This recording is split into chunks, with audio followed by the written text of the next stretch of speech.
Last season we took over at West Ham United and secured their highest finish in Premier League history, but heartbreaking all the cup competitions just goes to show we're going to have to spend big today if we want to take this team to the next level at the start of Season 2. But as ever, if you're enjoying the series so far, please feel free to like and subscribe, and let's get into today's episode. And of course, we will be starting out with your comments. A good centre-back is Ezri Konsa. He's been brilliant on my West Ham career, and he's 25, so you can get a good few years out of him. Julian Quinones is a good striker, left winger and centre-forward. He scored 18 goals in my career, and I only signed him in January. Yes, so as I mentioned time after time last season, with the departure of my former captain Kurt Zouma and with the contract expiring of the now 36-year-old Angelo Ogbonna, it has now only left me with two senior centre-backs at the club. The first being the 28-year-old Moroccan Ajerd, and the second being the 26-year-old Greek Mavropanos. And yes, you might consider the now returning from his loan Thilo Kehrer as the third. With him being 27 years of age and only 77 rated, he is definitely someone that I'm going to be sticking on the transfer list this window. And with this man Ezri Konsa at 26 years of age, entering his prime and somehow finding himself now plying his trade at RC Lens in this career mode, having left Aston Villa, I'm sure he will be eagerly desperate to try and make the move back to the Premier League, and I'm sure a move to West Ham would be a very realistic option for the Englishman. However, as you can see, I do also have a plethora of different options, all of whom you have suggested to go through, and I will take my time to look through them as this episode progresses. Your other suggestion of Julian Quinones is also quite an interesting one. Yes, I haven't got a full scout report back from him, but as you can see, with the amount of green stars that this man has on his overall technical, physical and mental stats, it seems like he could be a very welcome addition to the squad as well. However, with the arrival of the big Swede Victor Gyökeres in the January transfer window for big money, £46 million to be precise, and with him now taking his spot as a crucial player in my starting 11 and a crucial man to lead the line for me, plus with the now 34-year-old West Ham legend Michail Antonio retiring at the end of the season, I still think he does have something to offer me as backup. So actually, I'm not quite sure up front is a particular position that I want to focus on in this immediate window. You should get Sarr from Leverkusen, as he's a big strong centre-back and is in his prime. I keep James Ward-Prowse for your set pieces, but also look in the background for someone to increase in quality. As a Celtic fan, O'Reilly and Hatate would be good shouts, but I think they'd be fairly low rated due to the Scottish Premier League not being so highly rated either. So wow, yes, Jonathan Tah would absolutely be a statement signing. The 28-year-old entering his prime is already 84 rated, and he's got several years of Champions League experience. There can be absolutely no doubt that he would come in and immediately improve the levels of my defence. However, with him playing for Atletico Madrid once again, would he want to make the move down to West Ham United at this point in his career? I'm not quite sure. However, in terms of stats, James Ward-Prowse did have a fairly decent season last year, knocking up 12 assists in all competitions. However, with him now being my captain, but with him being 29 years of age and only 79 rated, you can clearly see that he is the weak point in my midfield, especially when you compare him to his central midfield partner Alvarez. And whilst I do have a West Ham stalwart in Thomas Soucek in reserve, once again, with him being 29 years of age and only 79 rated, he's not exactly looking to improve anytime soon either. Plus, added to the fact that Calvin Phillips, after barely featuring for me last season, has returned from his loan spell back to his parent club Manchester City. Central midfield is certainly going to be a position that I'm going to like to try and improve this summer transfer window. To your credit though, the likes of Matt O'Reilly and Rio Hatate could be very realistic options that West Ham might be likely to go for in the future. Yes, Hatate only has a 78 rating, but he does have a lot of versatility, being able to play in central midfield and central attacking midfield. Plus, Matt O'Reilly, I know oh too well from my Everton career mode just how influential this man can be, and with him just being 23 years of age, already 80 rated, and with his best years of his career ahead of him, he could be a very interesting shout to try and replace James Ward-Prowse in the centre of my midfield. But once again, with so many different midfield options being suggested to me, I have to go through all of these players in my shortlist, take my time, evaluate all of their strengths and skills and price tag, and see which one might be the best option to try and bring into the club ahead of the new season. And finally, tossing Adarabioyo at Fulham is probably the most realistic option, as he looks likely to leave Fulham this season and is heavily linked with West Ham. Now, Adarabioyo seems to be a suggestion that is being offered to me by so many different people, and on paper, it certainly looks correct. With him being 26 years of age, entering his prime, and with him being English, he seems like the perfect fit for West Ham United to move across from the other side of London. However, with him only being 78 rated, and look at his overall physical stats, poor acceleration, poor agility and balance, I'm not quite sure he is going to suit this high pressing line that I'm trying to implement into this West Ham team. Speaking of players who have been heavily suggested to me, another one is this man Jared Branthwaite. He absolutely lit up my Everton career mode on this game, and as you can see, it looks like he's got his big move to Atletico Madrid. So once again, despite him being heavily suggested by several of you watching, I'm not quite sure it would be a realistic option to bring this man away from Atletico Madrid and back to the Premier League at West Ham just right now at this point in his career. Now, as you can see, I've got such a huge list of different types of centre-backs, all of whom you have suggested for me to buy ahead of the new season. We've got a mix of young players with high potential, we've got a mix of experienced players in their prime, and we've got a mix of absolutely world-class players at big clubs as well. However, this is such a big decision, especially as this is going to be the cornerstone of my defence for the foreseeable future across this career mode, and it is not one that I'm going to take lightly. So similar to what I did when I signed Victor Gyökeres up front, I think I'm going to put out several different polls on my channel so that you guys can take back control and you can make the decision as to who exactly you would want to see as your favourite centre-back to join the club ahead of the new season. So make sure that you subscribe and you get involved in those polls so you can have your say as to who's going to be the next West Ham United centre-back. Moving away from centre-back though, and you can see that it's actually the other side of my defence on the left-hand side that is also a problem child for me. Now, to his credit, Emerson did a fairly steady job on the left-hand side of my defence last season, but with him just being 78 rated, he's not exactly going to improve, and he's not going to be the right person to take us to the next level on that side of the defence. Add to the fact with Aaron Cresswell's contract running out, leaving Oliver Scarles as the only remaining reserve left-back, and with him just being 18 years of age and only 63 rated, he is not going to be someone who's realistically going to play that often for me in the Premier League, so I'm going to add him to the loan list and make left-back the first position I'm going to look to sign this summer. And with us qualifying once again for the Europa League, we've been given a European-sized budget, £134 million to be precise. And once again, I've got a massive list of shortlisted players, all suggested by you for me to potentially choose from. As you can see, I've got so many different options. Once again, a mixture of high potential and experienced players, but there is one man on this list that stood out by a country mile. And so that is where we are going to be starting our spending spree this summer. He's another man who's been heavily suggested by numerous viewers and someone who I think would be a very realistic signing that would offer us a great deal of experience to take us to the next level. And that experience spans over several different leagues in Scotland, in the Premier League, and more recently in La Liga, being on loan at Real Sociedad, but now having returned to his parent club Arsenal and falling out of favour, he is looking to stay in London and stay in the Premier League and make the move over to West Ham United. £27.5 million is a little bit more than I wanted to pay for him, but I guess Champions League experience comes at a cost. Kieran Tierney becomes our first signing of the summer, and whilst yes, it is a little bit more money, I am very happy to pay it because he immediately comes in and becomes the best left back at the club, and with him being 27 years of age, he's entering his prime. He's got all the attributes, he's got fantastic speed, and he's got brilliant technical, mental and physical stats. I think he could be a really good addition to the team, and it's going to be the perfect club for him to get his career back on track at. However, before we speak about any more incoming transfers, we've got a couple of outgoings to discuss first. The first one being the backup centre-back, Thilo Kehrer, who does eventually get his move, staying in London though, moving to Crystal Palace for £9.9 million, and the returning from loan Saeed Benrahma leaves as quickly as he came back as he moves to Leicester City for £13.9. However, the biggest and most concerning of all is the potential departure of a man they say has something special in Lucas Paquetá. After impressing Pep Guardiola in real life and seemingly doing the same thing on this career mode, the Spanish wizard has come in with an £81 million offer for the Brazilian that is just too good for both him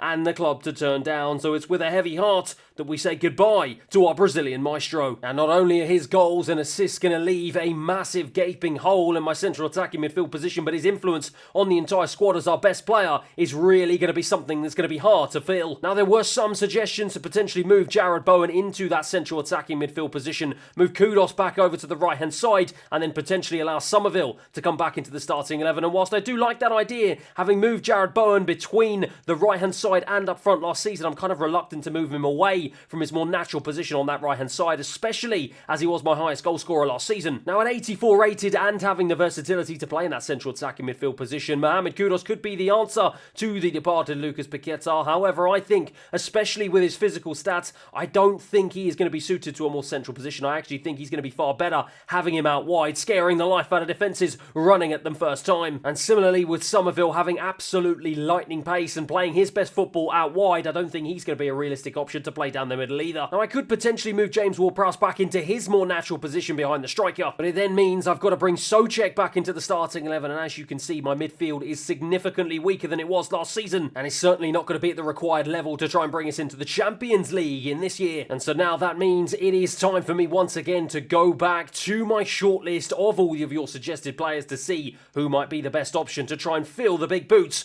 of the big Brazilian in that position. And for me, having gone through that list, I think there is one man who stands out a mile who would fit into this club like a glove. Once again, he's another London man and another experienced Premier League player, having racked up over 100 appearances in the top flight. He was once considered a potential wonder kid destined for big things, but a couple of injuries have slightly derailed his career, but he's finally now back on track, securing 8 goals and 3 assists so far this season, and he's ready to make make a big move to a European team. That is right, it is Eze to become our second signing of the summer for just under £40 million.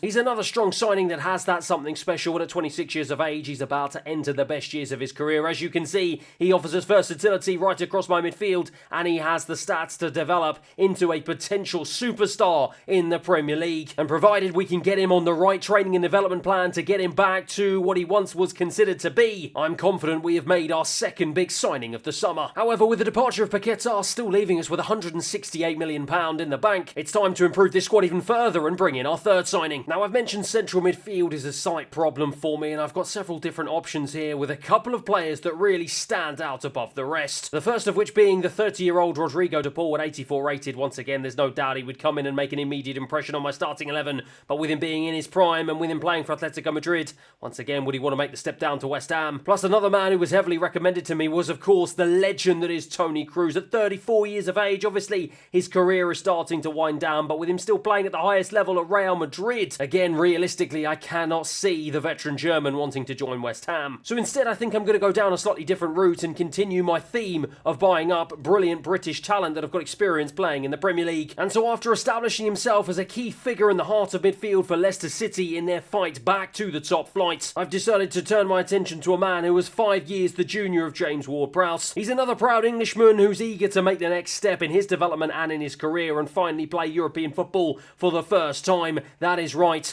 Kieran Dewsbury-Hall is going to be the third signing of the summer for West Ham United as he joins the club for a fee of £22.5 million. Once again, I'm trying to keep this career mode as realistic as possible and to bring in players who I genuinely think realistically would go for West Ham United, and I think this man is the perfect combination of potential and current ability as well. He matches James Ward-Prowse in the rating department, but with him being his younger, I think he's got plenty more room to try and grow his career here at West Ham United. However, with his astute signing leaving still £142 million in the budget, I still think we've got room for one more player before the season begins. Now, in attacking areas, whilst I've got Kudus who can play on the left, and I've got the reserve of Somerville who can come in and make an immediate impact off the bench, the same unfortunately cannot be said on the right-hand side in place of Jarrod Bowen. Now, I do have the 76 rated Maxwell Cornet, but at 27 years of age, I don't really think he's going to cut the mustard to try and get us to the next level. And with me deciding to stick him on the transfer list and Al Halil coming in with an £8.7 million offer for him, it's one that's too good to turn down and sees him leave the club. And so once again, it means that it's time for me to go back to this absolutely monumental list of players with a mixture of experience and youth to try and see which one might be the best option for West Ham United. And this time, I'm going to go for a man who not only has been heavily recommended by several of you watching, but someone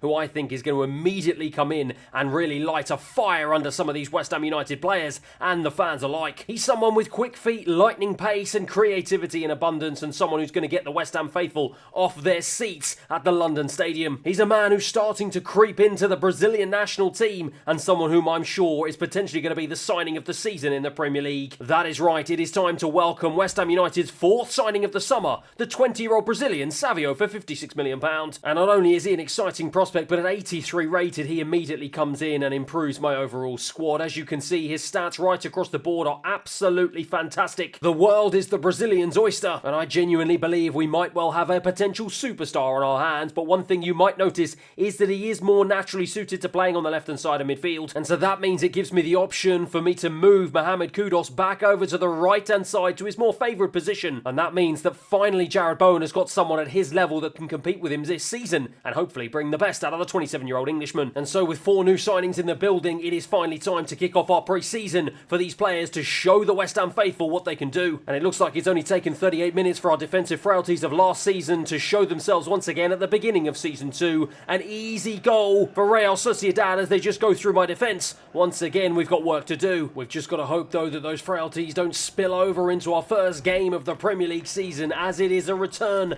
back to English football, this time against the promoted Coventry City. It's not just a return to Premier League football, but it's a return to Coventry for Milan van Ewijk. He's going to be playing against the team that he made his name at, but he's going to hope to see if we can kick off this Premier League campaign better than we did the last last one and collect 3 points here in our opening game of Season 2. And for the first game of the season, we are going to see debuts for all new 4 signings. Areola keeps his place in goal, and of course that man Van Ewig starts at right back. Ajerd Mavropanos will be joined by the new signing Tierney on the left. Dewsbury Hall comes in to partner Alvarez in midfield. Jared Bowen takes up the captaincy. He's got Eze and Savio to start alongside him in midfield, with Gyökeres up front. Mosquera for Coventry, intercepted well by Alvarez, plays it into Eze for his first real touch in the game. Jared Bowen looking for the overlapping run of the former Coventry City man Van Ewig. Van Ewig's going to try and see if he can fire it across the box, but gets a corner for his troubles. And it's one that Eze is going to take. Oh, how much he would love to get an assist on his debut here. Throws it in for the header, Jared Bowen. Oh my word, I think it was a save. Not quite sure if it was a header away from the defender,